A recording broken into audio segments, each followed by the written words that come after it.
जागिर भनेको एउटा पाहुना घर जस्तै रहेछ।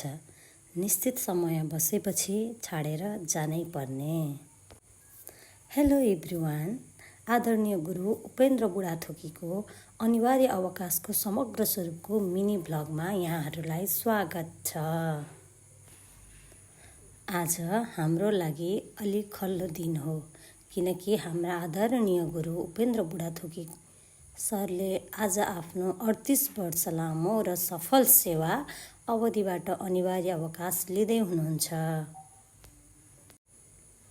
यादहरूलाई समेट्ने मेरो सानो प्रयास, हजारौं विद्यार्थीको भविष्यलाई मार्गदर्शन प्रदान गरेको तपाईँको मेहनतलाई हामी कहिल्यै बिर्सने छैनौँ। अनुशासन, सादगी र सधैँ मुस्कुराउने उहाँको स्वभाव हाम्रो लागि प्रेरणाको स्रोत हो। अन्त्यमा जागिरबाट अवकाश भए पनि तपाईँको सक्रियता र ऊर्जा कहिल्यै कम नहोस्। अबका दिनहरू परिवारसँग खुसीमय साथ स्वास्थ्य र सुखमय ढङ्गले बितुन् भन्ने कामना गर्दछु। अब म हजुरहरूलाई आज मिति 2083 साउन 13 गते हामीले गुरु पूर्णिमाको दिन थियो र यो दिन सरको बिदाई गर्दा के गर्यौँ भनेर भन्न गइरहेकी छु।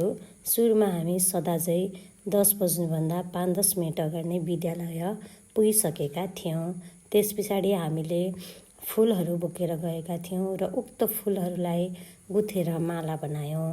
त्यस पछाडि सदाझै कक्षामा गयौँ, विद्यार्थीहरूसँग कुरा गऱ्यौँ, उनीहरूको कुरा सुन्यौँ। त्यस पछाडि 1-2 घन्टी पढायौँ। त्यस पछाडि आजको कार्यक्रमको तयारी गर्न थाल्यौँ। त्यसमा चाहिँ हामीले एउटा नृत्य पनि तयार गरेका थियौँ। त्यस पछाडि कार्यक्रम लगभग हामीले टिफिनको समयदेखि सुरु गरेका थियौँ। त्यस पछाडि कार्यक्रममा मन्तव्य, नृत्य जस्ता क्रियाकलापहरू सञ्चालन भएका थिए।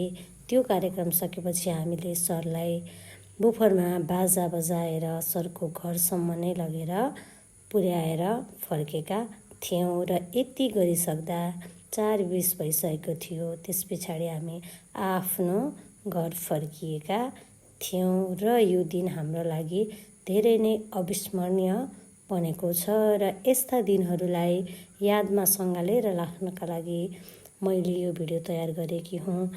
पहिलोचोटि यति लामो भिडियोमा बोलिरहँदा धेरै त्रुटिहरू हुन सक्छन्, त्यसका लागि पनि म क्षमा प्रार्थी छु।